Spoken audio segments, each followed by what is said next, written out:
June 1945. The air in the repurposed French barracks tasted of dust and defeat, a fine grit that settled on the tongue and in the soul. For the women of the Wehrmachthelferinnen Corps, the world had shrunk to the dimensions of this barbed-wire cage, a drab purgatory between a past that had crumbled into ash and a future that was an indecipherable smudge on the horizon. The camera panned slowly across a line of women, their faces a gallery of stoic exhaustion. Their once-immaculate field-gray uniforms are worn, stained with the memory of mud and retreat. Their insignia, a ghost of a fallen empire. They sit on rough wooden benches, not looking at each other, each imprisoned in her own silent reckoning. They were the daughters of the Reich, the auxiliaries of a war machine that had promised them 1,000 years of glory and delivered only this: the lowing of cattle in a distant field, the indifferent blue of a foreign sky, and the casual, almost lazy way the American guards walked the perimeter, their rifles held like harmless farm implements. Propaganda had been their bread and water for a decade, a diet of carefully constructed certainties. The Amis were a mongrel race, a decadent fusion of gangsters and jazz-addled simpletons. Their supposed power a hollow shell of industrial production, without spirit or will. They were cruel, they were incompetent, they were a historical accident, soon to be corrected. This was the gospel, preached from posters, whispered in training and shouted from the Führer's podiums. They expected brutality, a cold, efficient vengeance for their role in the war. They anticipated starvation, the kind they had seen inflicted, and the kind they had begun to experience themselves as the Reich's arteries hardened and clogged.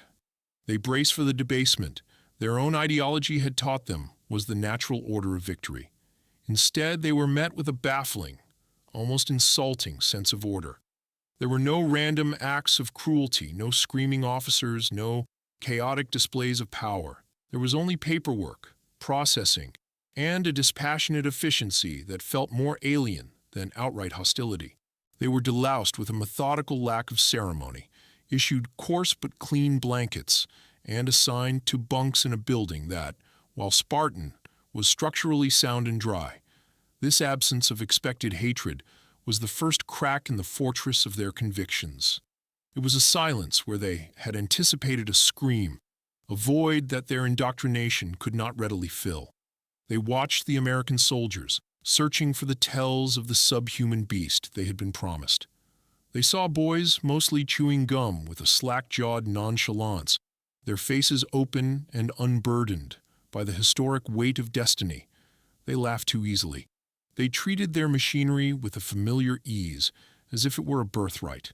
They were loud, they were informal, and they were utterly, terrifyingly unconcerned. It was this casual confidence, this effortless occupation of space and time, that began to sow the first seeds of a profound unease. They were the vanquished, yet they felt not like hated enemies, but like a logistical problem to be managed. Their indoctrinated minds, conditioned to see conspiracy and hidden meaning in every action, worked tirelessly to reconcile this reality with their worldview. This gentleness had to be a trick, a form of psychological warfare more insidious than any physical threat. Perhaps it was a prelude to a far greater horror, a lulling of the lambs before the slaughter. Or, the more zealous among them whispered, it was proof of the very weakness they had been taught to expect. The Americans lacked the stomach for true conquest, the iron will required to dominate. They were soft, sentimental fools, and this humane treatment was the symptom of their inevitable decay. They clung to this interpretation like a drowning sailor to a piece of wreckage, for the alternative was too terrifying to contemplate. That the enemy was not the monster they had been promised, and that their own world was built on a foundation of lies. The sun would set, the guards would change shifts with a minimum of fuss, and the women would lie on their cots, staring into the darkness, the silence of the camp amplifying the roaring confusion in their own heads. The true assault, however, would not come from an interrogation room or a guard's rifle butt. It would come from a metal tray in a noisy mess hall. If you find this exploration of psychological warfare fascinating, consider subscribing and hitting the notification bell. You won't want to miss what happens when reality itself becomes the ultimate weapon. The first morning they were marched to a long wooden hall that smelled not of despair and watery soup, but of something rich, smoky, and deeply, primally satisfying. The camera follows their perspective entering the hall. The light is bright. The sound is a cacophony of clattering metal and American voices. Long tables are filled with GIs eating with a ravenous but unhurried pace. The women shuffled forward in a line, clutching their metal trays, their eyes narrowed with suspicion. A steam table stretched before them, manned by a portly American cook who moved with an unthinking, practiced grace. He wielded a spatula like a conductor's baton, orchestrating a symphony of breakfast. He scooped scrambled eggs, a shocking, vibrant yellow, onto their trays.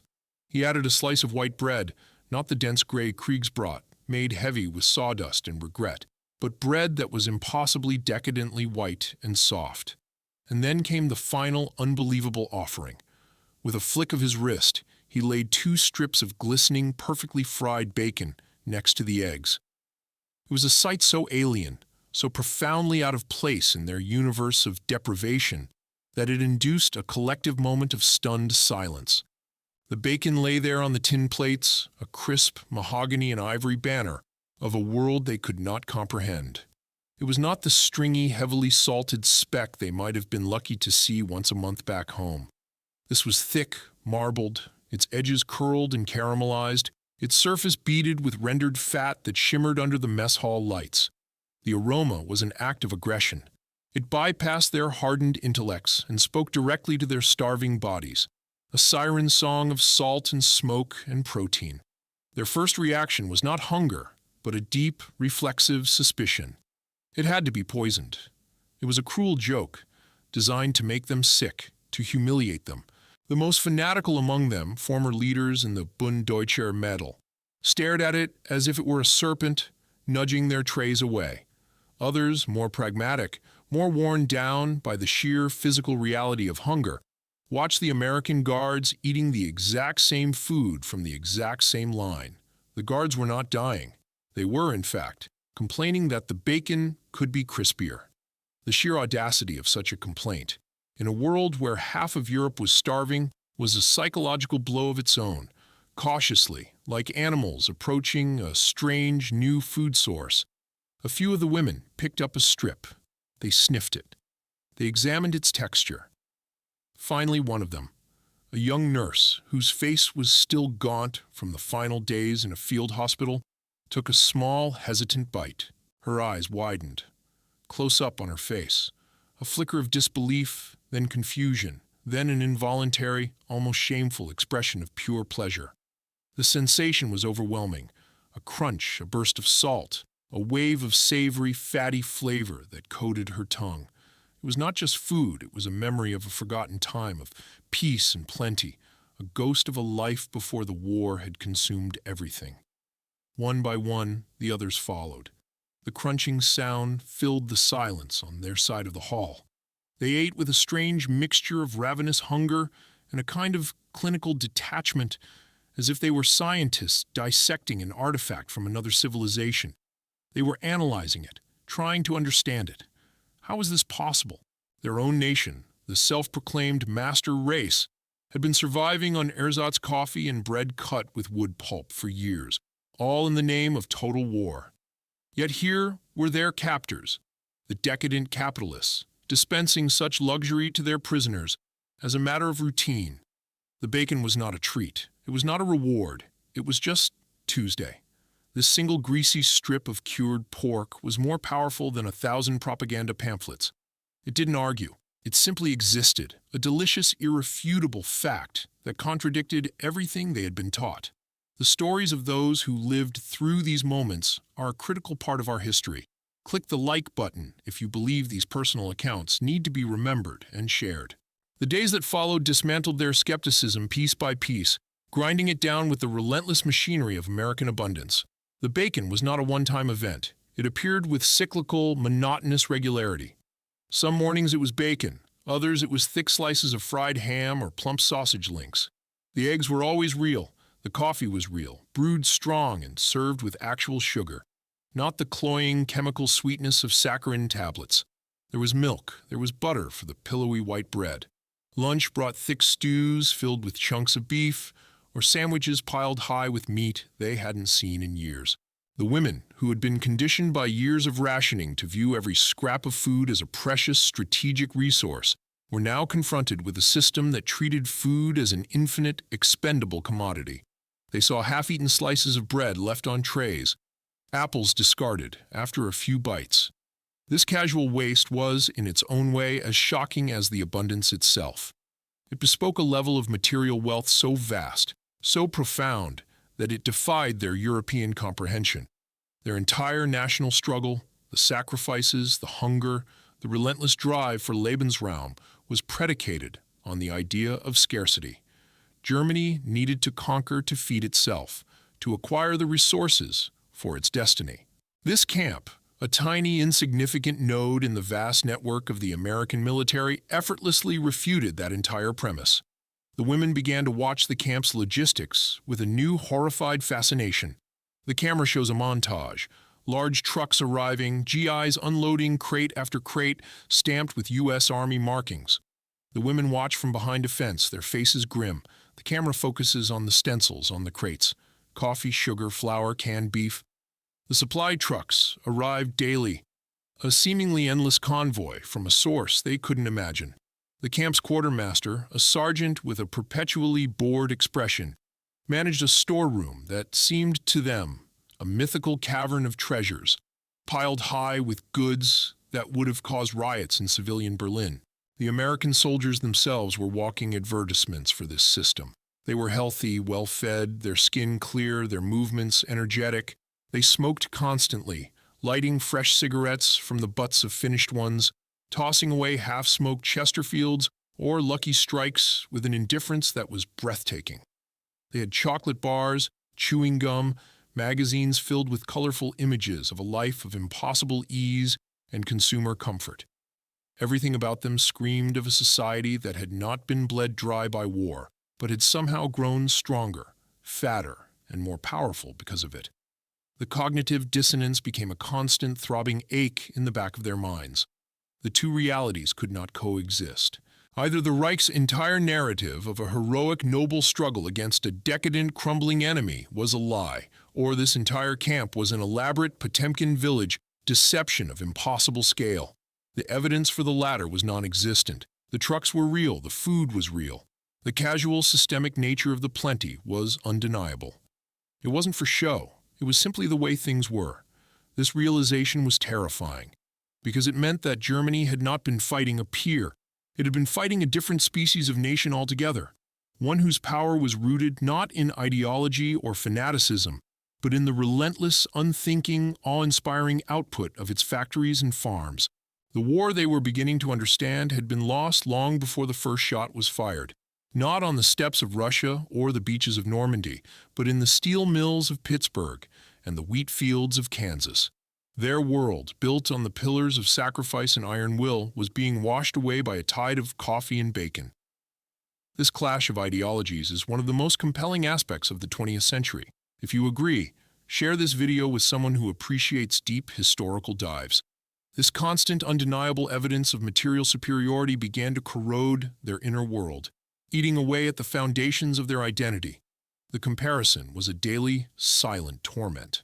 The camera intercuts images, a woman in the camp slowly eating a piece of white bread with butter, then a flashback to a stark, black and white memory of her mother in a bombed-out Berlin apartment, carefully slicing a dark, dense loaf of Kriegsbrot into paper-thin slivers. Every satisfying meal was a betrayal of the suffering of their families back home. They thought of their parents, their siblings, their children, subsisting on turnips and watery soup, and a complex cocktail of emotions would churn within them. There was guilt, a profound sense of shame for being better fed as a prisoner than their loved ones were as citizens of the Reich. There was a burning, acid envy for the effortless well-being of their captors, an emotion they had been taught to despise as weak and corrupting. And beneath it all, a growing, terrifying, and deeply unwelcome sense of respect. It was not a respect for the American soldiers as individuals. They still saw many of them as boyish and unsophisticated, but a respect for the system that had produced them. A system so mighty it could project this level of abundance across an ocean and into the heart of a conquered continent. This psychological assault was soon escalated, moving from the stomach to the mind. One day, a notice was posted announcing the availability of English language classes.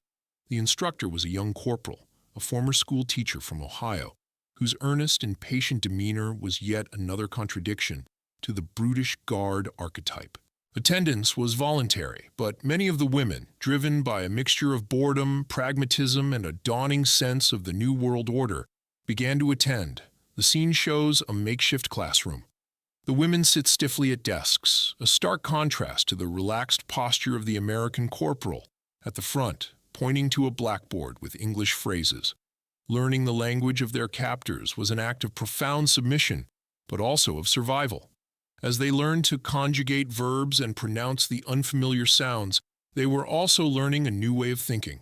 The language was direct, unburdened by the philosophical weight and martial grandiosity that had infused their own German in the preceding years. It was the language of commerce, the practicalities of a people who seemed to believe that problems were things to be solved, not destinies to be fulfilled. This linguistic immersion was a subtle but powerful form of deprogramming, chipping away at the ideological edifice one vocabulary word at a time.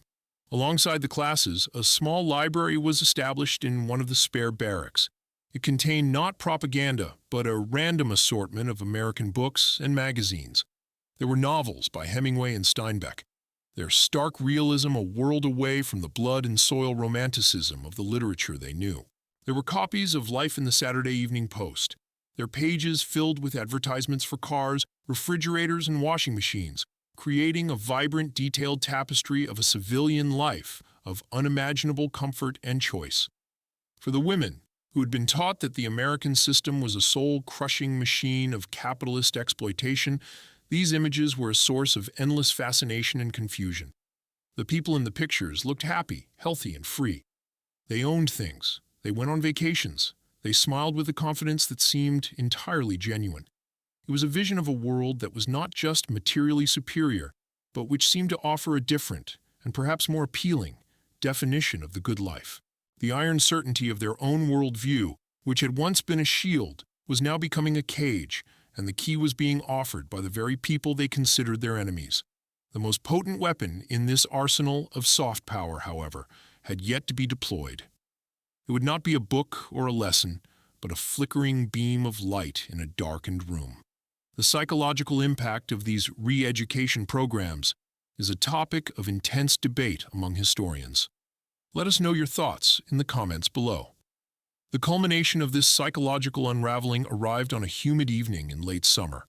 The women were informed that attendance at a film screening was mandatory.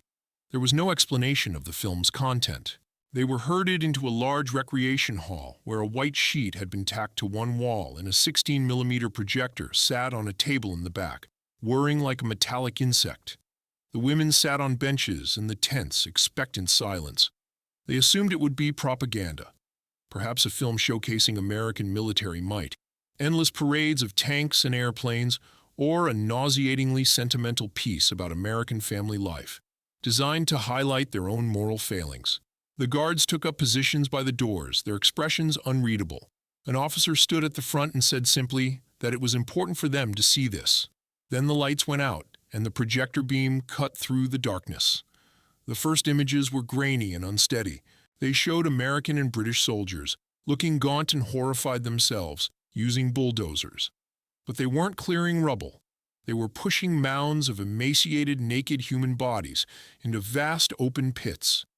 The air in the hall grew cold. A collective gasp, a sound of strangled disbelief rippled through the women. This was not the clean, heroic death of the battlefield they understood. This was something else entirely, something industrial, systematic, and utterly monstrous. The film cut to another scene, the liberation of Buchenwald.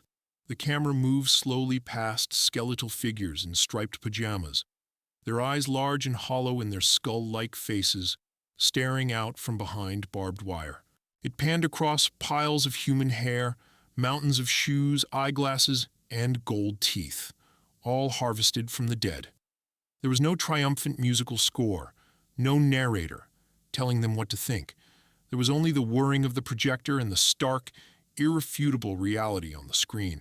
For the women, this was an atom bomb, detonating in the center of their souls. They had heard rumors, of course, whispers of camps and resettlement, but these had been dismissed as enemy lies, the typical exaggerations of wartime propaganda. They had been told the camps were for political deviants, criminals, and enemies of the state, that they were work camps necessary for the security of the Reich. They had never, in their darkest imaginings, conceived of this. The zealots in the group began to shout, "Lügen, propaganda. Lies, propaganda." But their voices were thin and reedy, drowned out by the growing sounds of sobbing from the other women. The evidence was too overwhelming, the horror too visceral. They saw the ovens, the gas chambers, the meticulous records of extermination. These were not the actions of a noble civilization defending itself. This was a madness that defied all categories. The film from Bergen-Belsen showed the face of Josef Kramer, the camp commandant, the beast of Belsen, looking not like a demon, but like an ordinary, unremarkable man. This was perhaps the most terrifying revelation of all, that this evil was not perpetrated by monsters, but by people. People like their fathers, their brothers, their neighbors. The psychological architecture that had sustained them, the belief in their own cultural and moral superiority, the righteousness of their cause, the nobility of their leaders, collapsed in that dark room. It did not just crack. It was pulverized into dust, leaving a gaping, howling void. The bacon had shown them that their enemy was powerful. The film showed them that their own side was irredeemably evil. In that moment, the symbol of the bacon underwent a final horrifying transformation. The abundance it represented was no longer just a sign of industrial might.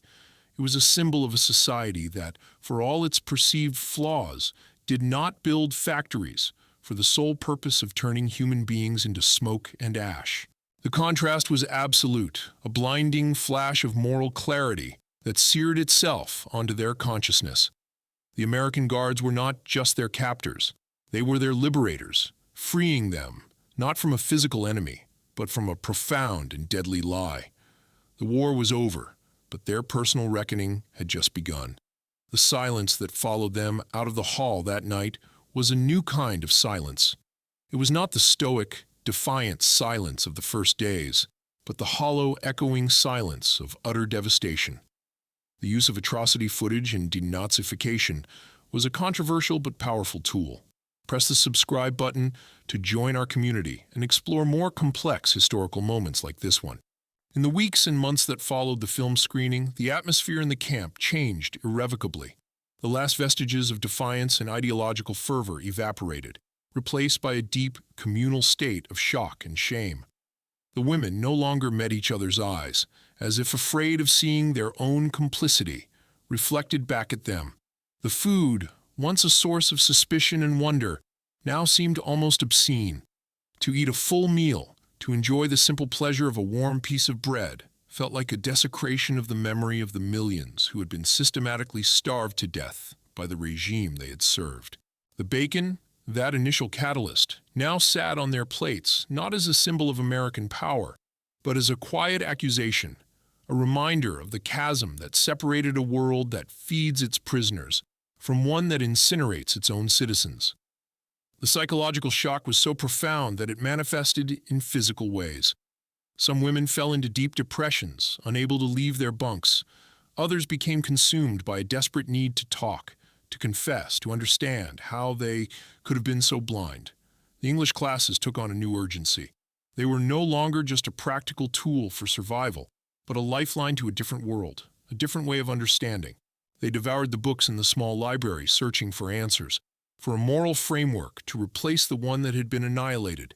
They read about democracy, about human rights, about the principles of a society built on the value of the individual rather than the supremacy of the state.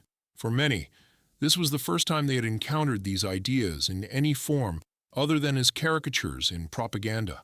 The American Guards, once viewed as simple-minded boys, were now seen in a new light. Their informalities, their lack of rigid hierarchy, their inherent belief in their own right to speak and think freely. These were no longer signs of weakness, but of a different, more resilient kind of strength. The women were undergoing a forced, painful, and deeply personal denazification, one that was far more effective than any formal program could have been. It was an ideological exorcism, conducted not with lectures, but with the overwhelming evidence of their senses and the dawning horror of their own conscience. The experience in that camp became a permanent feature of their inner landscape, a scar on their psyche that would never fully fade. When they were finally processed and released, sent back to a Germany that was a landscape of rubble and collective guilt, they carried this knowledge with them. They were different from those who had not seen, those who could still cling to the myths of a clean Wehrmacht or ignorance of the atrocities. These women had seen the truth, and it had been served to them on a tin plate and projected onto a white sheet. They had been defeated not once, but twice. First, by the overwhelming military and industrial power of the Allies, and second, and far more devastatingly, by the simple, undeniable reality of a slice of bacon and a reel of film. Their faith in their nation, their culture, and themselves had been systematically dismantled by the mundane, irrefutable evidence of a different way of life. This collision with the enemy's reality left an indelible mark. For the rest of their lives, the smell of frying bacon would be, for these women, more than just the smell of breakfast. It would be the scent of their own disillusionment, the aroma of an ideology collapsing under the weight of a simple, undeniable truth. The post-war journey of the German people is a story of reckoning and rebuilding. If this account has given you a new perspective, please consider supporting our channel by becoming a member and gain access to exclusive content on these complex historical transitions.